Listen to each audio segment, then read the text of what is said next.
البدع والأهواء، أهل البدع العقائدية وأهل البدع السياسية.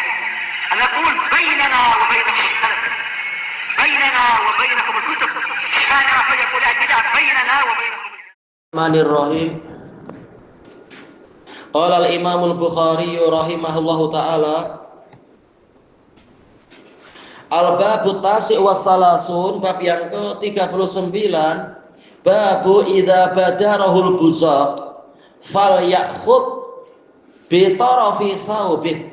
Kalau seseorang itu dikalahkan oleh kahak, tahu-tahu sudah mau keluar, misalkan batuk juga ya, tak sempat kita lari keluar atau apa, maka hendaknya kita atau orang yang mengalami itu mengambil hujung dari bajunya. Tapi ya jangan hujung bawah, harus membungkuk jauh-jauh. Mungkin ya ke poketnya sendiri, ke apa itu, ke sakunya itu, atau kain-kain yang dekat, atau pakai tisu misalkan. Tapi badaro yaitu kata al-hafidh yaitu mimbabil mughalabah, yaitu kita kalah cepat dengan batuk, kalah cepat dengan kahak misalkan, atau tahu-tahu bersin nanti keluar berbagai makhluk dari hidung kita, tak sempat kita keluar, ya sudah segera ditahan dengan kain yang ada, kain kita, bukan kain orang lain. Itulah yang menjadi sisi pembahasan di sini. Isi hadisnya hampir sama, tapi karena sanadnya berlainan dan ada beberapa lafaz tambahan, Imam Bukhari membuat tajuk khusus di sini. Al hadisus sabi'a asyar ba'da arba'imi'ah, kita baca hadisnya, hadis yang ke-417. Haddatsana Malik ibnu Ismail, qala haddatsana Zuhair, qala haddatsana Humaid an Anas radhiyallahu anhu, anna Nabiyya sallallahu alaihi wasallam ra'a nukhamatan fil qiblah. Bahwasanya Nabi sallallahu alaihi wasallam melihat ada kahak di kiblat, yaitu di dinding kiblat. Fahakkaha biyadih, maka beliau menggosoknya dengan tangannya. Wa ru'iya minhu karahiyatun, nampak dari Nabi itu kebencian, ya beliau marah ketika syiar-syiar Allah dihinakan.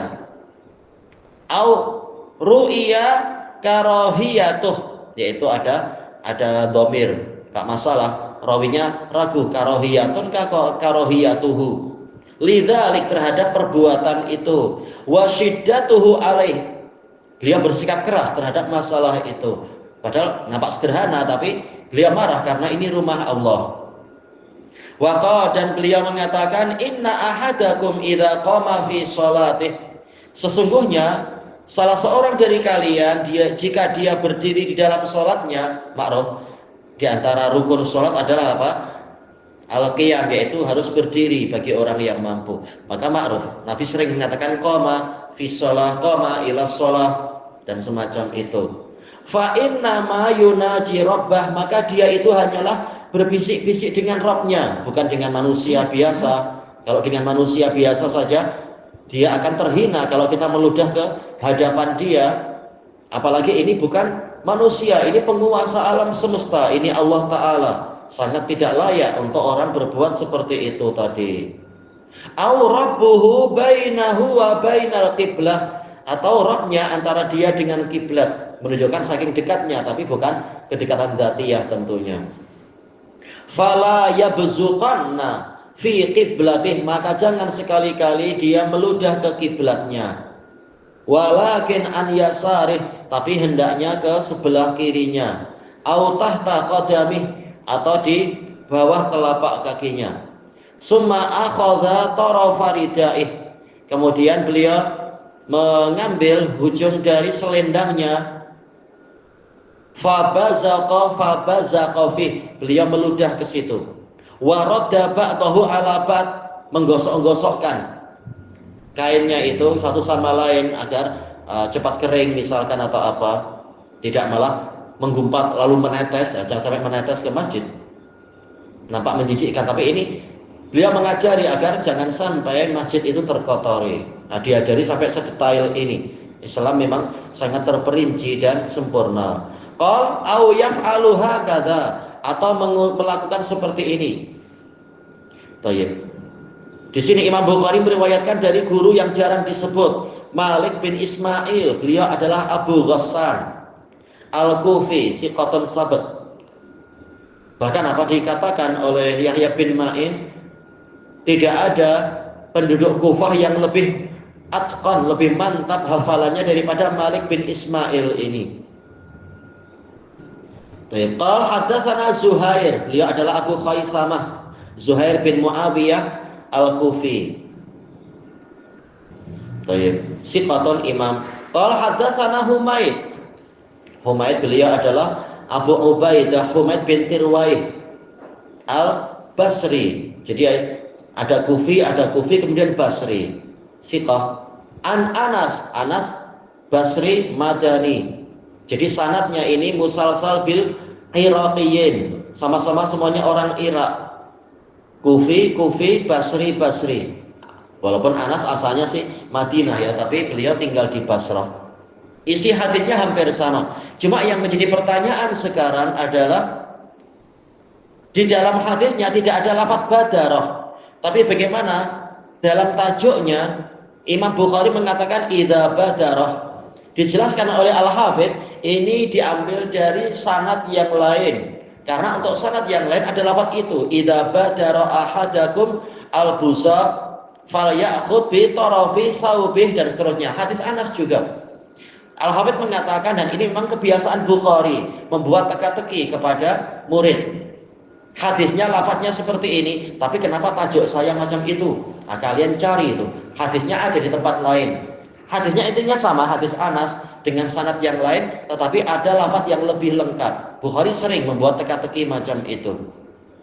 Untuk mengetahuinya, kita harus mencari di riwayat-riwayat yang lain. Nanti akan didapatkan lafaz itu di sebagian sanadnya. Dan dari hadis ini pula ada dalil disyariatkannya marah tatkala syariat Allah dilanggar. Untuk diri sendiri, Nabi tidak pernah membalas. Tapi tatkala yang dilanggar adalah kehormatan Allah, maka beliau marah. Sebagaimana dalam hadis muttafaqun alaih dari Aisyah radhiyallahu anha, bahwasanya beliau mengatakan, "Man taqama an-nabiyyu sallallahu alaihi wasallam li nafsihi." Nabi tidak pernah membalas untuk diri sendiri. Thayyib. Kemudian mengatakan apa? Walakin idzan tuhikat hurmatun min maharimillah ghadiba wa yantaqimu min ajlih. Tapi apabila salah satu dari kehormatan Allah itu yang dilanggar, maka beliau marah dan beliau membalas dengan sebab itu, bukan karena diri sendiri. Tidak seperti kebanyakan orang zaman sekarang. Kalau agama Islam yang dilanggar, mereka santai saja. Kalau syariat disia-siakan, mereka tidak marah. Tapi kalau kepentingan pribadi disentuh, baru marah berasap-asap. Ini menunjukkan kehormatan Allah tidak seberapa dimuliakan oleh dia. Dirinya lebih dipentingkan, lebih mementingkan diri sendiri. Selama dirinya tidak disentuh, dia tidak perlu susah payah membela Islam. Tapi kalau dia yang disentuh, baru marah-marah dan seterusnya. Ini sangat tidak layak tentunya. Harusnya ayyakunallahu wa rasuluhu ahabba ilaihi mimma siwahuma. Allah dan Rasulnya lebih dia cintai daripada yang lain, termasuk diri sendiri. Nah, Nabi marah walaupun sekedar kahak, karena ini menghina kehormatan masjid, menghina kehormatan Allah Ta'ala. Sementara orang-orang yang suka untuk tinggal di masjid, suka datang untuk memuliakan masjid, maka dia mendapatkan kemuliaan yang besar.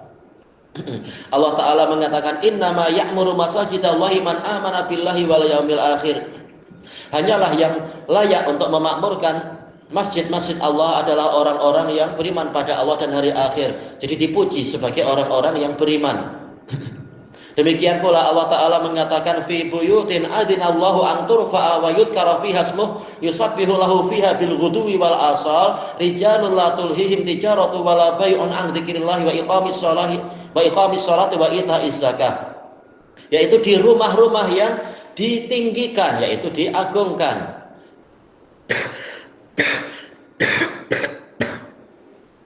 Di rumah-rumah yang Allah mengizinkan untuk rumah itu ditinggikan, diagungkan, dan disebutkan nama Allah di situ, dan Allah ditasbihkan di dalamnya di waktu pagi dan petang, yaitu dilakukan oleh para lelaki yang tidak dilalaikan oleh perniagaan dari mengingat Allah, dari menegakkan sholat dan menunaikan zakat. Allah memuliakan, memuji orang-orang yang memuliakan masjid.